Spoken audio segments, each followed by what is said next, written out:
कौन पाई ड्राइवर भाई सहित होगला बहुत बड़ झगड़ा। हेलो हेलो सांग मैंने आपण मानक स्वागत करुच्ची मोर गोटे नुआ मिनी ब्लॉग को।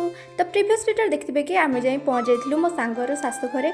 आ प्रथमे मुझे मो सांग सहित देखा करती आपर आमर आरंभ हो जाता अतीत चर्चा। तो ये आमको थंडा आनी देते आम समस्त थंडा पी देलु। आठी मो सांग ता भाई की देखी पूरा बहुत खुशी होता। आउ खुशी हो एत मन दुख कर कांदी जे सेटा कहबनी सेटा केवल गोटे झील ही जापर। आउे डेरी नक आम समस्ते पलि सहित किसी फोटो उठाइबा कि फोटो उठे सारापर आम डेरी नक खाଇବା आरंभ करदेलु कहीं बहुत लेट भी होता। आठ आम खाई सारापर मो सांग को देखा करिकी आम मैंने समस्ते बाहरी पड़ू गाड़ी पाखक। आउ ये एते जो से रागे आसी माने किसी ना किसी से घटना घटे। मुझे कौन कौच ये तो ये ड्राइवर भाई सहित झगड़ा लगे ड्राइवर भाई कि आम मो सांगर गाँ टी भी बुली पाइलुनि।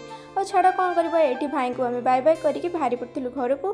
किंतु आम घर को आसी नु आम जाइलु आम दीदी घर को सेठी आम दीदी सहित देखा करिकी आम कुन्नी बेबी सहित देखा करिकी आम मैंने पुणी बाहरी पड़ू आम घर को। तो देखा नेक्स्ट ब्लॉग रे टाटा।